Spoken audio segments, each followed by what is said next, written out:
If you've been paying attention to certain teams around the league, you will know that ticket prices for their games are dirt cheap. Say you wanted to head out to Cincinnati or Arizona for an NFL game.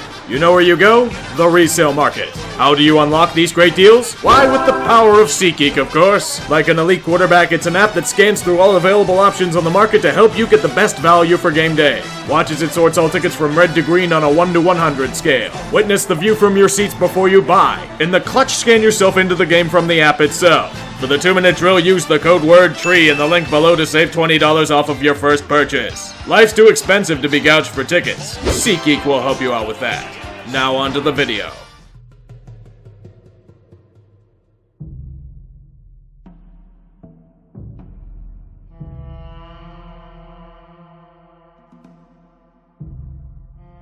Behold the most disgusting shithole in the United States. A swamp of corruption, decadence, and filth both visible and invisible to the naked eye. The only interests that thrive are ego-massaging and pork-barreling. Its trustworthiness is zilch, frequently betraying those beneath them, its leader a snake who fancies himself superior to all around him. Its utterance brings about disgust and scorn. The Washington Redskins. You thought I was gonna make this political, didn't ya? Kinda got you there.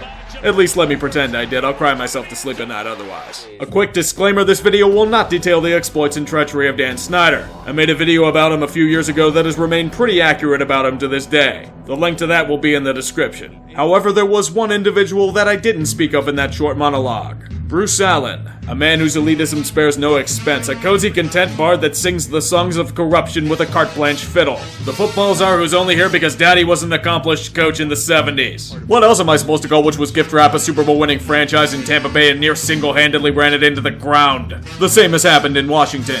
The only thing Bruce has done is destroy everything either given or inherited over the decades. You know who could have more logic and football savvy? Charles II of Spain. But if you were to ask him, this franchise is successful. The Redskins are a model organization and everyone else is beneath him. The few times he bothers to talk to the press, he shows his ignorance. How would you describe the culture surrounding this football team? You know, the culture is actually damn good. The culture, huh? Yes, the culture of one of the most ineptly run shitholes in football is a standard to behold in the eyes of Bruce. It doesn't matter if they're fucking terrible in most facets, they're winning off the field.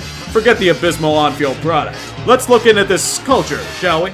Do you remember that time a couple of years ago where there was no drama out of the Redskins camp? It felt so peaceful. They just played football and seemed like they were on the right track. They weren't great, but they were far from a punchline in the league. It felt like heaven after years of Dan Snyder fucking everything up.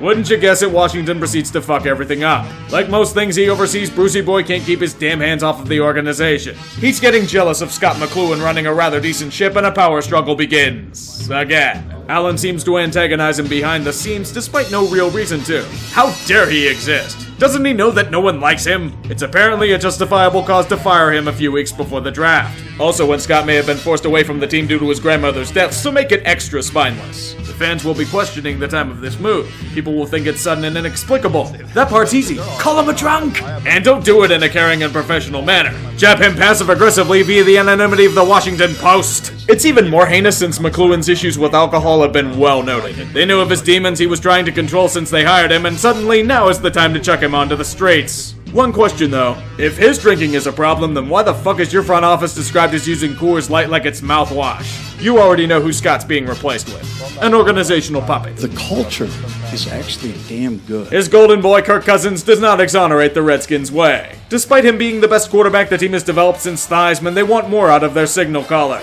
Trade him to the 49ers and give him a chance at life? Fuck that. Dan Snyder wants to be a petty cunt because Kyle Shanahan is the head coach. No wonder why his second fondest memory of the Redskins is getting the fuck out of there. So you didn't want to sign Cousins. That's fine. He has his flaws and he would be getting a lot of money on the open market.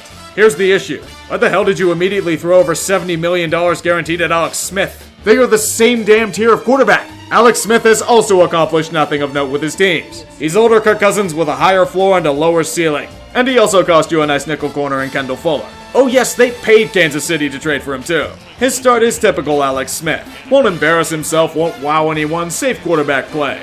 Unlike that asshole Cousins. That was until the gods punished him for the Redskins' transgressions. A devastating leg injury which might end his productive career. Hail to the Deadskin. The culture is actually damn good. You'd be surprised to know this isn't the last questionable move they've made. They've slept with some rather notorious characters, Reuben Foster being one. After another allegation of domestic violence against him, the 49ers had enough of his antics and gave him a one-way ticket to unemployment land. Most teams would avoid such headaches when an investigation is ongoing, but not the Redskins. They snagged him up on waivers and brought him into the fold. Many people were critical of Washington for this move, but they had their own investigation, which apparently revealed more than the NFL's did, or something like that. Doug Williams had his own explanation. Domestic violence is such an overrated issue in this day and age. There's nothing wrong with keeping your woman in line. Sometimes using your pimp hand when your hoe gives attitude is justified. It went about as well as you would expect. Don't worry, there's a happy ending here. Foster suffered a torn ACL in the offseason. Karma strikes with precision. The culture is actually damn good. Trent Williams has been their best offensive lineman for a good bit of time now. His blindside expertise has kept guys like Cousins alive to fight another day. They can't even keep their key players happy. He held up for a lengthy period of time because, you guessed it, the Redskins are a shithole. Cue a routine physical checkup 6 years ago. Trent noticed a bump on his head that wouldn't heal. Redskins doctors told him it wasn't anything serious, so Williams didn't bother to get it checked for a while. Unfortunately, it turned out to be a near-fatal mistake. That bump turned out to be cancer. A slow-growing one, but cancer nonetheless. I think that's a legit case for a holdout.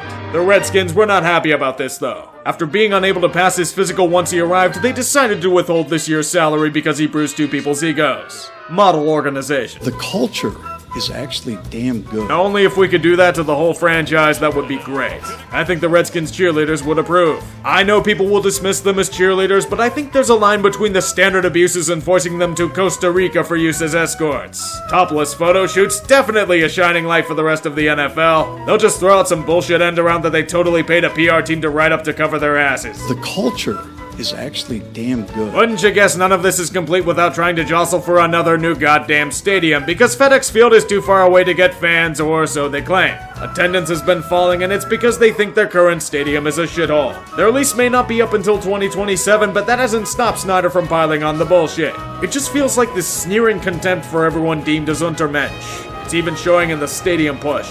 Whatever happened to that infamous season ticket waiting list that you boasted about for years on end? Oh right, that was another fucking fabrication. Do you want to know the real reason why the Redskins' attendance has been declining for years on end? It's because the fanbase is tired of all the shit. The organization has reached a very dangerous territory with fan interest. Apathy. They know there is no hope with these inept fucks at the top and have responded with their time and wallets. Things have gotten incredibly embarrassing on that front. Week 17 of the 2018 season is a prime example. The Redskins were limping into a final matchup at home against a Philadelphia team that needed to win. The stadium was dead. It was barely a third full, and most of those in attendance were Eagles fans. It's somehow even worse nowadays. Against another struggling team in the Lions, people are so desperate to give away their tickets that they are as low as $5. You'd be paying more to park and burn gas in traffic than show up. Think about this. Back in the 80s and 90s, the Redskins were one of the proudest organizations in football. Now they've fallen so hard they're a symbol of shame. And you want to know something? I relish in it. The Redskins deserve every single shred of negative karma that comes their way. It's the reward that men such as Allen and Snyder deserve. With how horrible they've been this season, how they keep throwing money at players and coaches who wouldn't give them the time of day otherwise, it's wonderful to see you exposed as the hacks that you are. Now, the fact that you run your organization like this isn't my pejorative. You can piss away everything to your delight. That's the glory of the free market. What I take issue with is flaunting this incompetence as if it's a beacon on a fucking hill. The great culture that they boast is showing up early and going to work. Congratulations. You are every football team that has ever existed. Seriously? This is what you pretend is happening? What about reality? The disorganization, the backstabbing, this faux Machiavellian scheming from the village idiots. All Dan Snyder has done over the years is turn the Redskins into football's Venezuela. How the hell did this guy run a lucrative company in the 90s? With how he runs his team, he should have been broke in a year. He may have given this team a shittier reputation than they had when they refused to fucking integrate. But don't worry, Dan, the fans won't respond to this. They have other loves in life. The Capitals won a cup. The Nationals won a World Series. No one gives a shit about you anymore. When you do the same things over and over again, that's not a viable culture. That's insanity. I didn't even get to the best part of all this. Snyder's in his mid-50s. Knowing the longevity of sports owners, you've got a few decades of this shit left at minimum.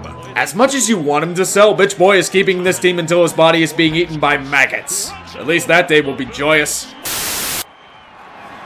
Cousins surveys, pulls it down, throws, and he's picked.